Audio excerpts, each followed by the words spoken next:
Olá! Cerca de 70% das mulheres sofrem algum tipo de violência dentro de casa praticada por seus próprios parceiros.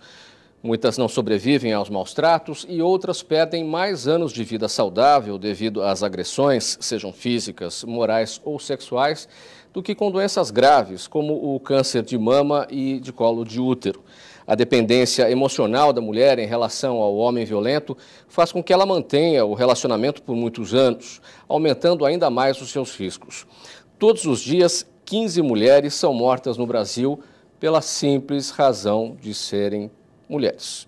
Esse é o tema do programa Assembleia Debate de hoje com as nossas convidadas, a advogada Alice Bianchini, doutora em Direito Penal, Amélia Teles, fundadora da União de Mulheres de São Paulo, Branca Paperetti, coordenadora da Casa Eliane de Gramont e Edmara de Lima, da Associação Brasileira de Psicopedagogia. Muito obrigado a todas pela presença neste programa Assembleia Debate. Alice, dentro desse raciocínio de que muitas não sobrevivem aos maus tratos e outras perdem anos de vida saudável, é correto afirmar que as mulheres agredidas elas devem ser tratadas como sobreviventes e não como vítimas? Esse é um tema bastante complexo, porque essa violência que essa mulher sofre, a gente tem que entender que está dentro de um contexto muito complexo porque normalmente a mulher não é vítima de um tipo de violência, né? Normalmente ela é vítima de violência física, da violência moral, da violência sexual, violência psicológica, e dentro desse contexto todo é muito difícil muitas vezes você pensar de que forma que você vai tratar essa mulher.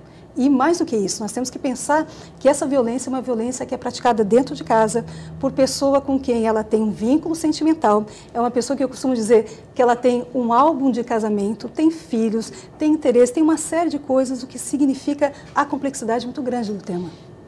Amelinha, a mesma questão. Essas mulheres devem ser tratadas como sobreviventes ou vítimas?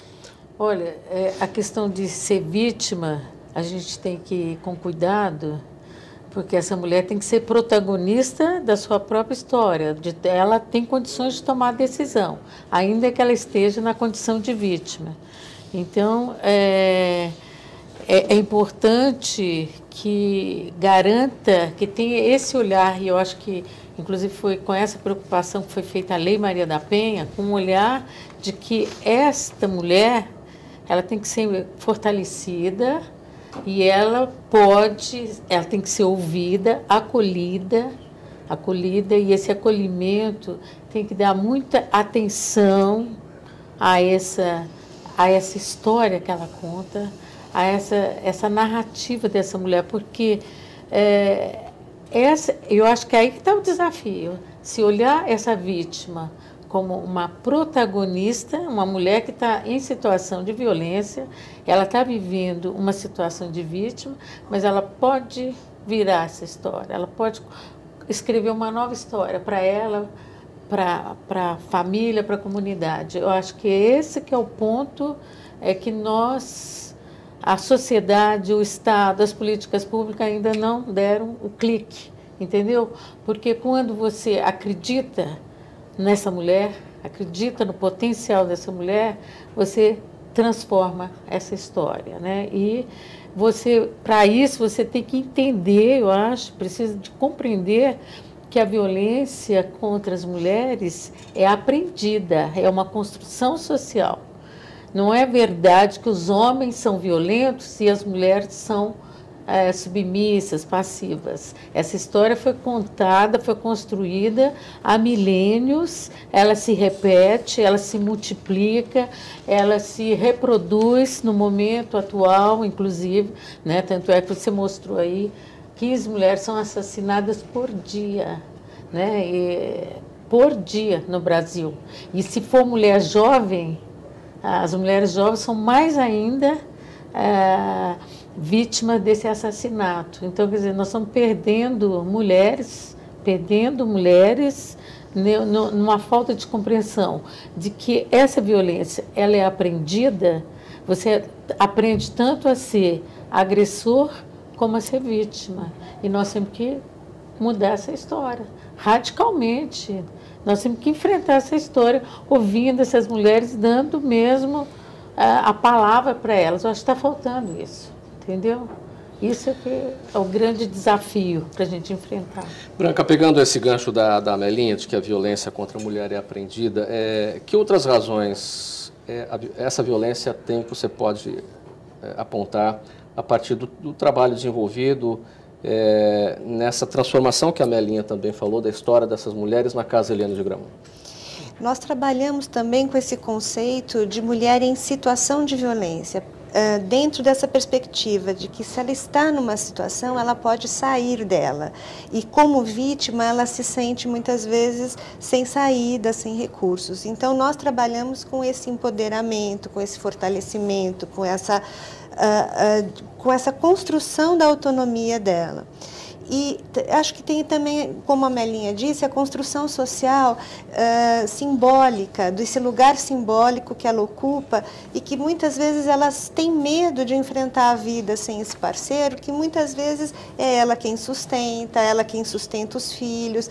Quando ela vai começar a pensar na vida dela, ela percebe que ela tem uma competência, uma condição de se manter, de cuidar da vida dela, mas ela não acredita nisso. Então, muitas vezes, é uma coisa de trabalhar para que ela se perceba e se acredite como ser sujeito de direitos, de escolhas e de construir sua vida, suas saídas. E o nosso trabalho é muito esse, de fazer isso junto com ela. Né? Não significa apenas o momento em que ela vai fazer uma denúncia na delegacia ou que ela faça uma separação judicial, mas ela precisa desconstruir isso internamente. Esse é o trabalho maior. Edmara, como é que a mulher deve reconhecer que a relação dela com o parceiro é violenta? Porque às vezes a violência não é só física, não há agressão, ela não é uma violência sexual, ela pode ser uma violência moral. Como é que a mulher reconhece? Ela pode estar errada, ela pode estar achando que está tudo bem, não está? Eu acho que é difícil esse reconhecimento. Ele precisa chegar num ápice, ele precisa chegar numa saturação para que ela realmente consiga enxergar, porque ela está cercada de um contexto que a impede de enxergá-la nessa situação. Como psicopedagoga, eu vejo que ela construiu uma aprendizagem, uma matriz de aprendizagem que começou muitas vezes lá na infância, como disse a América. A gente pode ir até na raiz judaico-cristã da própria Bíblia, a gente vai voltar em Adão e Eva nessa história, né? A posição de Eva como representante do mal, como representante da maldade, né? E, portanto, ela merece ser sacrificada, ser judiada e por aí afora. Então, eu acho que o grande trabalho dessa mulher é alguém junto com ela, mudar esta visão, dar a possibilidade dela se enxergar nesse papel. Ela não vai conseguir isso sozinha. Então, acho que a grande questão aí é nos meios de saúde da política pública, ter o psicólogo, ter o terapeuta que ajude a mulher, porque desconstruir sozinha não vai. Ela vai precisar de um apoio terapêutico muito forte. Né? Antes de vítima, ela é uma mulher que sofre de uma doença social. Né? E você passar de uma posição de heteronomia, isto é, de dependência do outro, para uma posição de autonomia e de produção, de ser autora da própria vida, é muito difícil. Né? Acho que a grande questão de luta aí seria que o Estado, a sociedade, fornecesse a essas mulheres meios terapêuticos para que ela pudesse superar a própria situação. Sozinha, acho muito difícil. Vai perecer e vai entrar nessa estatística dos assassinatos. Alice, qual o peso da educação sexista nessa questão? Essa ideia de que a mulher só vai ser feliz se tiver um parceiro, se ela se casar, enfim. Esse tema que as minhas colegas abordaram tão bem, primeiro a gente tem que ter uma consciência que o Brasil é o 7º país que mais mata mulheres numa lista de 84 países. Então, realmente é um número bastante assustador, eu diria. E claro que a questão machista, ela está no centro, né, de toda essa discussão, principalmente quando a gente percebe que nós mulheres também somos machistas, né, muito machistas até, e essa concepção que as minhas colegas colocaram aqui, muito importante ser destacada, o quanto que as mulheres estão colocadas nesse papel, e é difícil elas saírem exatamente desse papel, muito difícil sair desse papel, né? Eu sou da área jurídica, não sou da área da psicologia, mas exatamente para poder trabalhar como advogada nessas questões de violência contra a mulher, tive que me informar muito da questão da psicologia e vai mostrar exatamente isso, essa dificuldade da mulher sair deste papel que foi imposto a ela. Agora, a Lei Maria da Penha, ela traz alguns mecanismos muito interessantes e, principalmente, ela não trabalha a mulher como vítima, ela trabalha a mulher como em situação de violência. Mulher em situação de violência. Isso é muito importante a gente colocar, exatamente porque logo que entra em vigor a Lei Maria da Penha, causa uma sensação muito ruim da sociedade no sentido de dizer, então a mulher é mais frágil, ela precisa de uma proteção. Então, a gente tem que entender bem isso. Sim, a mulher é mais frágil naquela condição de vulnerabilidade, naquela violência que ela está sofrendo. A mulher não é mais frágil em si, ela é mais frágil naquela condição, naquela situação. Tanto que, se a gente for observar os números, podemos verificar tranquilamente que a mulher, o lugar onde a mulher sofre mais violência é dentro de casa. Então, infelizmente, a casa não é o lugar seguro da mulher, ao contrário, é o lugar mais inseguro. Então, a Lei Maria da Penha busca fazer o quê? Busca trabalhar, trazer instrumentos para que essa mulher possa sair dessa condição dela. E essa condição é possível ela sair. Mas, e aí foi dito com muita propriedade a questão da psicologia, a questão da assistência social, mas eu acho que os mecanismos jurídicos trazidos pela Lei Maria da Penha também são muito importantes. Amelinha, pegando essa informação da Alice, de que é dentro de casa que as mulheres sofrem mais as agressões, uma pesquisa, não me lembro quando foi isso, acho que do Instituto Patrícia Galvão, metade das entrevistadas diziam que o local onde elas mais se sentiam inseguras era dentro de casa, né? Como é que você avalia isso? Essa pesquisa já tem algum tempo? Como é que você avalia essa questão? Eu acho que a gente tem que ver, é claro, a violência doméstica, a violência dentro de casa contra as mulheres, né?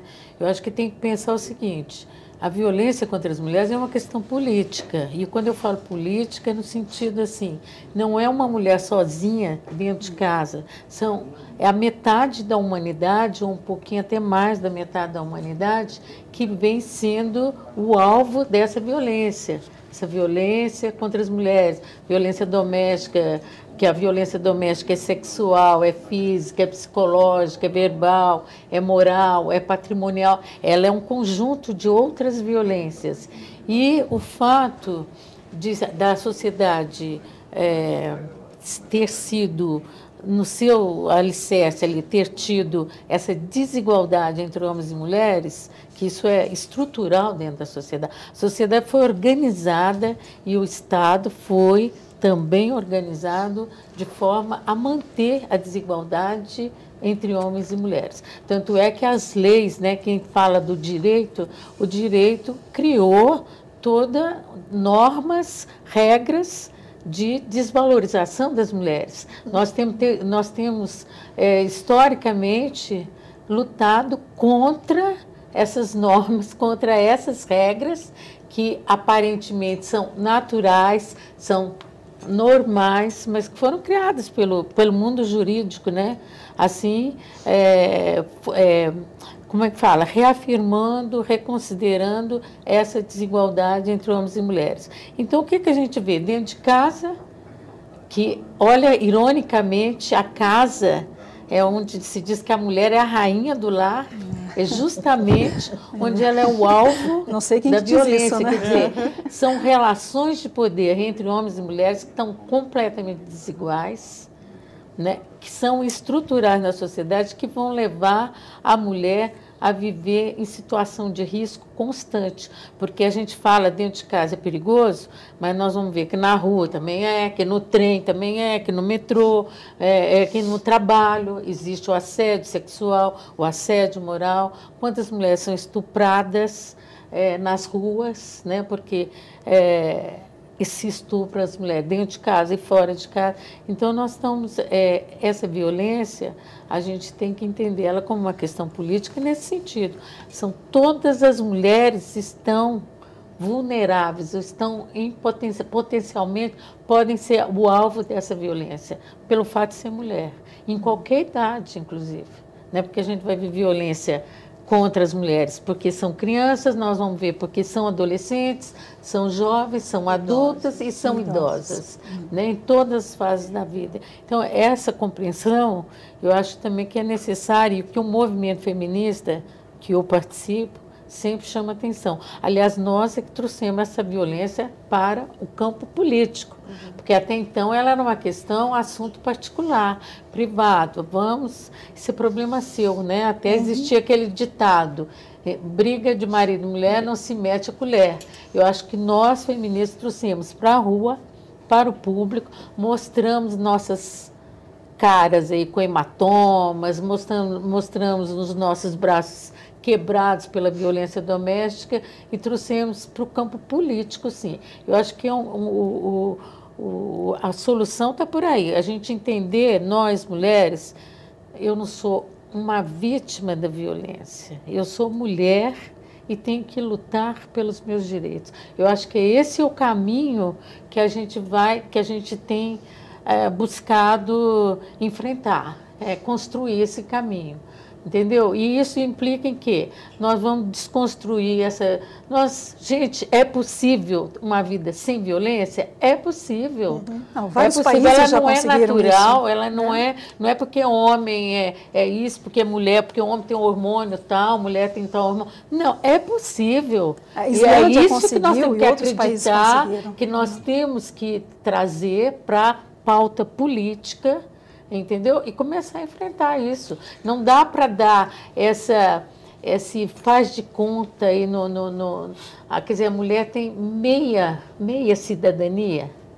Não dá, né, para a gente viver nisso no século XXI. E é isso que nós estamos enfrentando ainda hoje. Aqui na TV Alesp, você acompanha o programa Assembleia Debate. Hoje o nosso tema aqui, violência contra as mulheres. No próximo bloco nós vamos falar um pouquinho da Lei Maria da Penha, os seus resultados até aqui, as medidas protetivas que ela determina. Um intervalo, voltamos em seguida.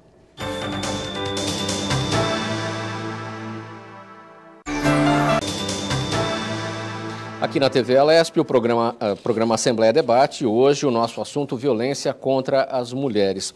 Alice, em que medida as mulheres em situação de violência doméstica têm conhecimento dos seus direitos, sabem da existência da Lei Maria da Penha e o que essa lei determina? Uma observação importante é que a Lei Maria da Penha é uma das leis mais conhecidas que nós temos no Brasil. Ela é conhecida, as pessoas sabem que existe a Lei Maria da Penha. Não significa dizer que sabem exatamente o teor da Lei Maria da Penha, até porque ela é composta de 40 e tantos artigos, alguns bastante complexos e tal, mas o fato é que as pessoas conhecem a Lei Maria da Penha. É fato que eu vejo na fala das minhas sobrinhas pequenas, quando acontece alguma coisa, elas dizendo, eu vou aplicar a Lei Maria da Penha e tal. Então, em termos pedagógicos, eu acho que a Lei Maria da Penha foi um grande avanço para a sociedade, porque ela instrumentalizou as mulheres e, de certa forma, colocou isso em debate, dizendo, olha, não pode haver violência contra a mulher. Nunca podia, claro, já não podia desde sempre, mas pelo menos com a Lei Maria da Penha, esse tema foi colocado em debate, eu acho que foi, em termos pedagógicos, muito importante. Agora, o que falta, e as pessoas, na verdade, a nossa Lei Maria da Penha é uma das 3 legislações mais avançadas do mundo, então isso é um ponto positivo para o Brasil, mas quando as pessoas dizem que a Lei Maria da Penha não está sendo eficaz, eu fico muito triste, porque, na verdade, não é a Lei Maria da Penha que não está sendo eficaz, ela não está sendo aplicada. Os dispositivos que estão lá, de uma forma linda, maravilhosa, no texto da lei, não estão indo para a realidade. Então, há um descompasso muito grande entre o que está escrito na Lei Maria da Penha e o que está sendo aplicado, de fato, na realidade brasileira. Enquanto a gente não tiver essa aproximação, vai ser muito difícil, realmente, a gente ver melhorias no quadro da violência contra a mulher. Agora, a lei está lá, muito bem feita, pode ter uma ou outra crítica, mas na medida em que a gente conseguir, de fato, fazer com que a lei saia do papel, eu acho que talvez as condições das mulheres possam melhorar. Amélia, eu acho que a Alice se refere, talvez especificamente, a um desses problemas, que é essa questão da não aplicação das medidas protetivas, por exemplo, da manutenção da distância mínima entre agressor e vítima, enfim, inúmeros outros pontos da própria lei, que é muito avançada, uma das 3 mais avançadas do mundo. A Lei Maria da Penha, como ela disse, é uma lei avançada, é uma conquista do movimento feminista, do movimento de mulheres, porque nós tivemos que lutar muito para que não continuasse sendo aplicada aquela lei anterior, que é uma lei boa, mas não para a violência doméstica, né? Que é a lei que era conhecida como a lei da cesta básica, né? Essa lei. Nós tivemos que lutar muito para que essa lei não... essa lei 9.095 era uma lei para... 9.099/95 era uma lei para que trata dos crimes de menor potencial ofensivo.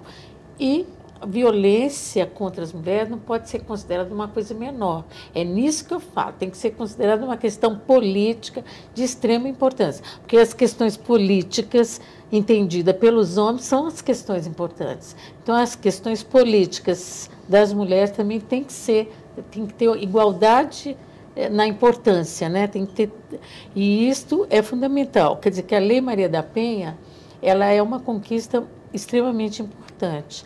Ela não está sendo aplicada mesmo. Essa que é uma vergonha nacional. Quer dizer, você chegar ainda numa delegacia, quer dizer, antes da medida protetiva, você tem que ter uma autoridade que te ouça e que escreva um pedido de uma medida protetiva para o judiciário, entendeu? Então, teria que ter uma delegacia preparada, ou uma defensoria, ou um Ministério Público, alguém que ouvisse essa mulher antes para pedir, olha, senhora juíza, senhor juiz, essa mulher precisa dessa medida protetiva por causa disso, disso, disso. Isso sequer está nos computadores do Sistema de Segurança Pública nos diversos estados. Essas medidas protetivas. Mas elas estão burocraticamente inseridas no computador. Mas precisa ser inserida na maneira Sim. de compreender essa mulher que está denunciando. Por quê? O que acontece? Muitas mulheres chegam na delegacia, têm dificuldade para fazer o boletim de ocorrência, que é antes de pedir a medida protetiva. Principalmente se ela não leva uma testemunha ou se ela não tem um nome de testemunha para citar ali no boletim de ocorrência. Ora, se a violência é dentro de casa, como é que eu vou ter a testemunha? No máximo, a testemunha é o meu filho de 5 anos, de 4 anos, como a gente está cansada de ver, entendeu? Então, quer dizer, como é que a mulher... Eu quero dizer o seguinte, a Lei Maria da Penha não está sendo aplicada e como é que nós aqui, enfim, poder público, nós sociedade, nós movimentos, como é que nós vamos furar esse bloqueio? Porque a mulher não chega nem na delegacia. É isso que eu quero dizer. Ou ela chega e é mal atendida ali. Ela não consegue. Sabe, olha, eu vi mulheres aqui em São Paulo, não tô, porque eu fiz um diagnóstico da Lei Maria da Penha lá em Marajó, na região do Marajó, que é um horror. Mas aqui em São Paulo eu vivo aqui e vejo mulher ficar 5 horas dentro da delegacia para fazer um registro da ocorrência. É como se fosse um favor a ela. Isso, Amelinha, quando chega na delegacia, por isso que eu falei das informações, das medidas protetivas nos computadores, porque às vezes numa ocorrência policial, na chamada do 190, vão os policiais chegam lá e sequer sabem que ela está com medidas protetivas. Isso não aparece para a Polícia Militar. Falta comunicação, né, entre os órgãos que atendem, né, as mulheres. Falta comunicação. Sim. Quer dizer, essa mulher, geralmente, a mulher, quando chega na delegacia, ela já foi em outros lugares. Ela já bateu a porta em quantos lugares? Quer dizer, as mulheres continuam ainda, e a Branca sabe muito bem disso que eu estou falando, continua ainda batendo de porta em porta e não é atendida, não é orientada adequadamente. Quando você tem uma medida protetiva, e uma boa medida protetiva, né, que devia ser pensada, né, não é aquela coisa, está lá no computador uma lista, eu vou aplicar número 1 para essa, número 2 para cá. Não, tinha que ser pensada, porque esse negócio, você viu as mulheres que já foram até assassinadas com medidas protetivas, 50 metros de distância, o cara é mecânico ali, ela é cabeleireira ali, né, que é o caso que todo mundo viu, que foi gravado pela câmera, que ela mesma colocou lá, que ela acho que queria provar que o cara ameaçava ela sempre, né, ameaçava de morte. Então, ela pôs a câmera ali na cabeleireira, que é onde ela trabalhava, e foi assassinada na frente das câmeras, né? Então, quer dizer, uma medida protetiva tem que ser pensada também. Agora, eu vou voltar um ponto mais básico. Sim. Assim, primeiro, eu acho que nós ainda temos um conceito de delegacia no Brasil muito misturado com o de cadeia pública. Né? Então, a delegacia é o lugar do criminoso. Então, a mulher já entra, a mulher ou qualquer outro cidadão já entra naquele ambiente se sentindo mal. Né? As pessoas que estão ali não estão preparadas para atender o cidadão. As pessoas de bem que estão lá se sentem os criminosos. Isso. Então, ali é um hábito, né? Se você ficar meia hora em qualquer delegacia esperando para ser atendido qualquer coisa, você vê que até o linguajar dali é um linguajar diferente que, entre aspas, te coloca no seu devido lugar, né? Ou de onde você está. Então, quando nós começamos a entender que denúncia é um ato de cidadania, que denúncia é um ato de autoproteção, né? Que a denúncia é um direito e que ela não pode ser confundida com o que popularmente se chama dedo duro, né? Eu não vou culpabilizar alguém, não, mas eu vou denunciar um fato, isto precisa ser mudado. Então, são conceitos sociais, aprendizagens sociais, que precisam ser feitas e mudadas, porque senão a gente fica tratando de efeitos e não na causa. Então, a delegacia trata assim porque as pessoas que são colocadas lá não são preparadas para lidar com a pessoa decente, para lidar com o cidadão comum. Ela é preparada para prender bandido, ela é preparada para prender infrator, etc, etc. Então, eu acho que é uma mudança necessária. A delegacia tem que ser um lugar de acolhimento para o cidadão. Um ponto importante que é a questão desse preparo. A Lei Maria da Penha prevê o preparo de todos os atores envolvidos no atendimento a essa mulher que sofre violência e, na verdade, esse preparo continuado, essa educação continuada não tem acontecido.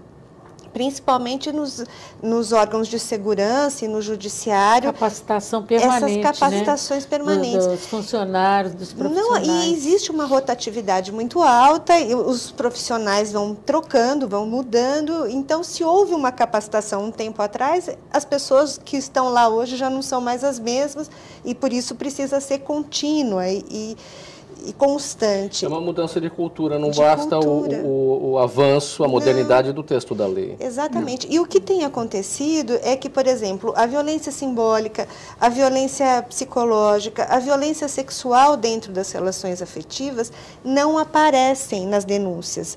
Por quê? Porque dentro da segurança, as pessoas são treinadas para pedir provas. Então, ou ela tem que levar uma testemunha, ou fotos, ou ter marcas no corpo.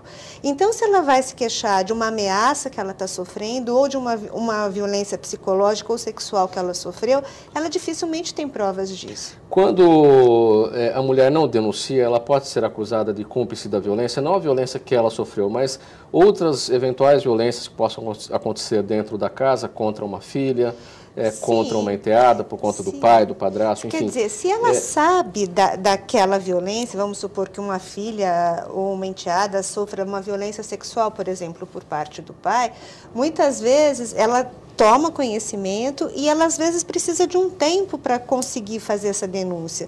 Por quê? Porque ela se sente também coagida, porque ela também teve a vida dela desmoronada com aquilo. Muitas vezes ela reluta em acreditar que aquilo seja verdade. Muitas vezes ameaçada de morte. Ameaçada de morte pelo estuprador. Sim. Que pode ser o marido, o padrasto, o companheiro, às namorado. Vezes vizinho, às vezes vizinho. Não, e a gente sabe disso, né? Mulher que está vendo a filha ser estuprada e tem medo de denunciar Porque o cara fala, você não abra a boca. E muitas vezes ela vem pedir ajuda para se fortalecer e para não fazer isso sozinha, porque ela sabe que a partir desse momento ela vai ter problemas, né? E já aconteceu, nós temos casos, por exemplo, que esse agressor vai preso, rapidamente ele é solto, volta para casa e quem tem que se proteger aí é a mulher e seus filhos, porque a lei nesse campo é muito frágil ainda. A denúncia deveria ser a primeira atitude. Em que momento a denúncia está acontecendo? Pelo que acontece, pelo trabalho de vocês na Casa Lino de Gramont, quando a mulher vai e recebe o acolhimento lá, dentro desse trabalho é que ela resolve denunciar. Em que momento isso acontece? Muitas vezes não existe regra. Às vezes ela vem da delegacia para o trabalho conosco para se fortalecer e tomar decisões, ou ao contrário, ela até ter coragem de ir para fazer uma denúncia na delegacia, ela precisa de um bom tempo. E às vezes ela precisa, inclusive, de apoio jurídico, de apoio psicológico. Às vezes ela não consegue sozinha, ela vai várias vezes, não consegue, precisa agendar a hora para fazer a representação, ela não consegue fazer imediatamente. Então tem uma série de dificuldades, a gente chama isso de rota crítica da mulher que sofre violência, porque ela vai enfrentando várias ou sucessos ou dificuldades nesse caminho. E dependendo disso, desse tipo de resposta, é que ela vai tendo coragem de avançar nessa superação e rompimento com a violência ou não. Muitas vezes ela recua e com medo das retaliações e por ter banalizado o seu pedido, ela acaba recuando. E aí, muitas vezes, ela é mal vista. As pessoas acabam pensando que ela está conivente com aquela situação e não. E só para fechar esse raciocínio, para a gente ir rapidinho para o intervalo, ainda tem aquela coisa na delegacia da mulher chegar lá e aí o policial fala, não, isso aí é briguinha de marido e mulher, vai para casa, daqui a pouco passa, sim. Ainda existe isso? Existe, infelizmente ainda é uma realidade. Faz um franguinho bem feito que ele ama. Ou vá aprender sexo tântrico que tudo vai ficar bem. Este é o programa Assembleia Debate, aqui na TV Alesp, falando hoje sobre violência contra as mulheres, mais um intervalo, voltamos em seguida.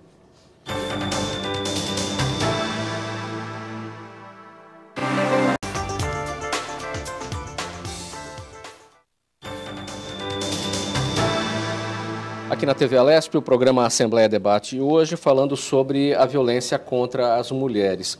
Alice, ainda dentro da Lei Maria da Penha, você tem inclusive um livro que trata especificamente dela, sobre os resultados, ou poucos resultados, o que acontece com delegacias especializadas, juizados de varas,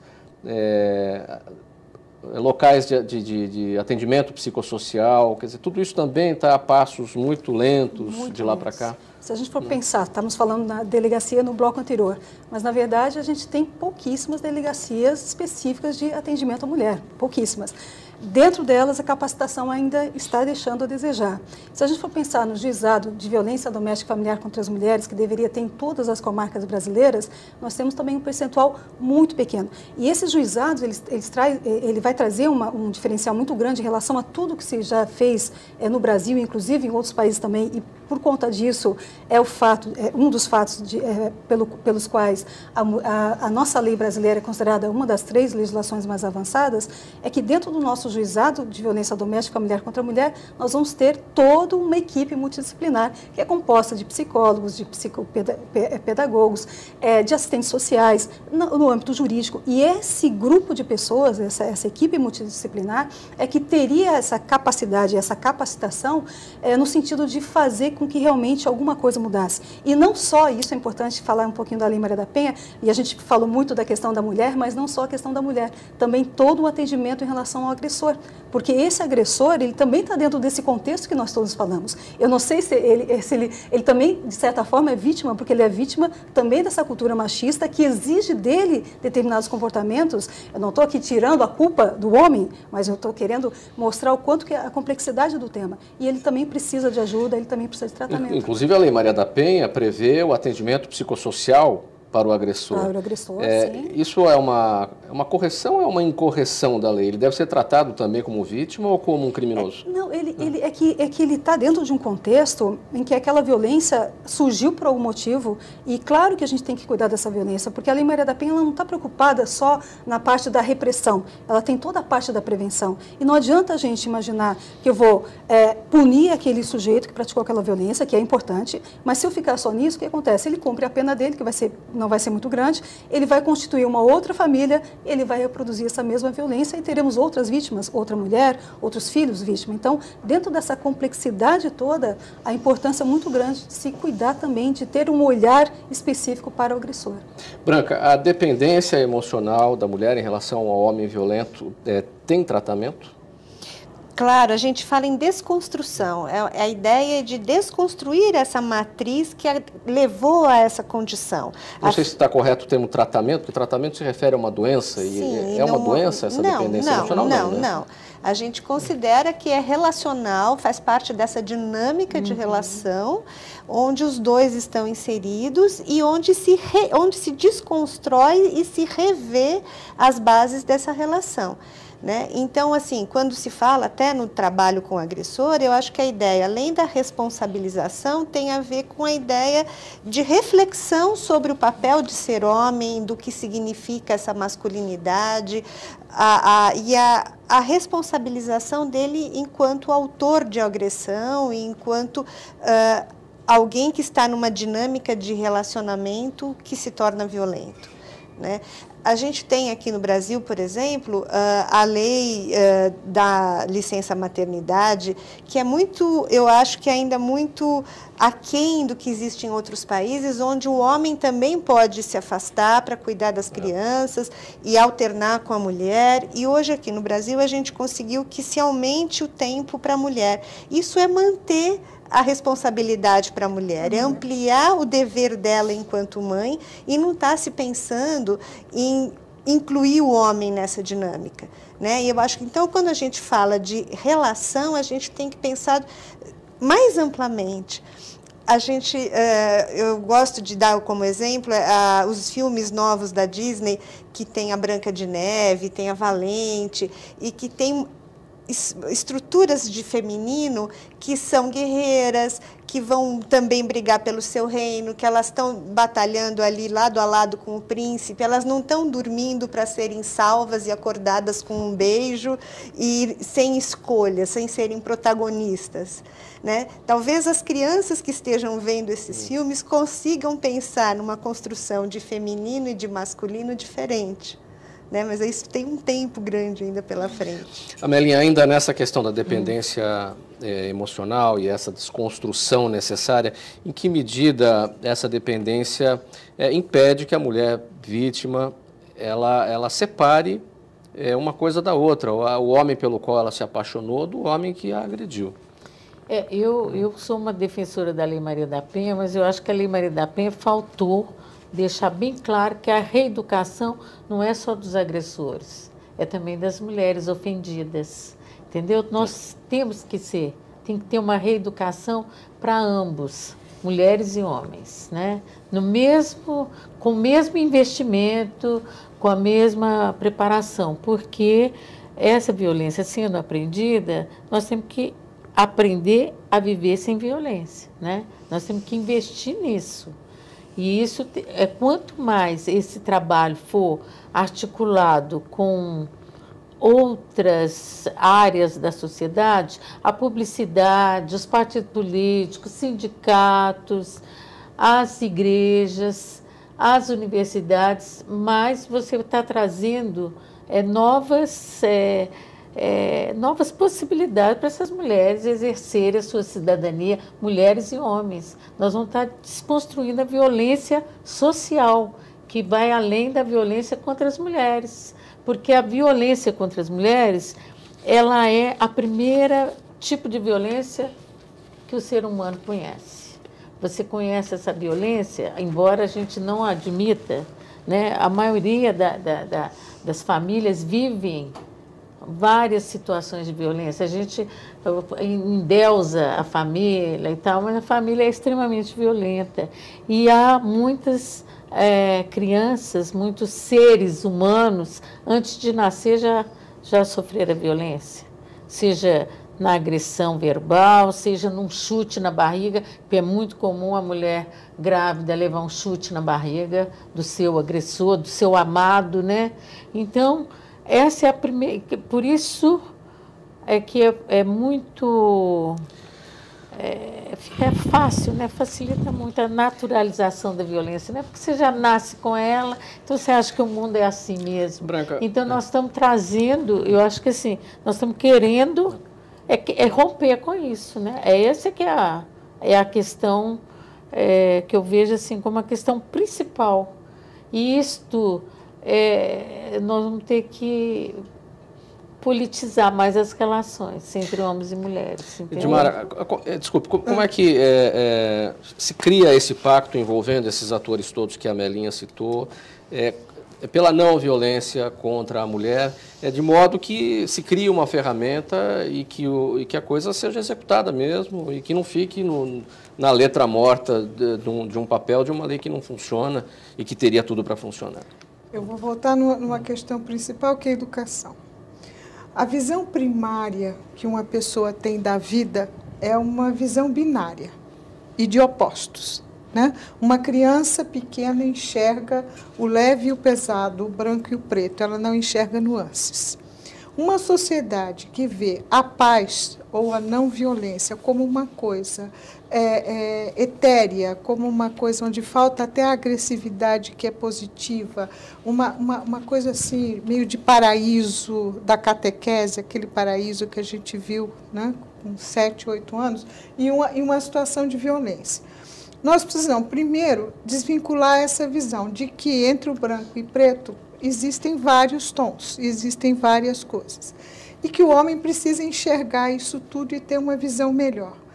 Quando a educação começar a mostrar todas essas faces do homem, todas essas faces da mulher, que não são características deste gênero ou daquele, mas do ser humano que está ali, né? Hoje, a gente consegue encontrar meninos que chegam em casa e digam aos pais que vão fazer gastronomia e o pai não infarta, né? Porque há 20 anos atrás esse pai infartaria, né? Quando a gente tiver as questões ligadas aos indivíduos e não ao gênero, ao masculino e ao feminino, né?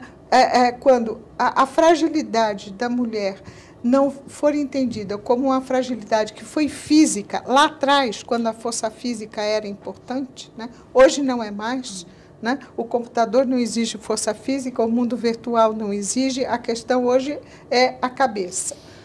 Então, a gente volta num princípio básico, educação, né? Nós temos que mudar.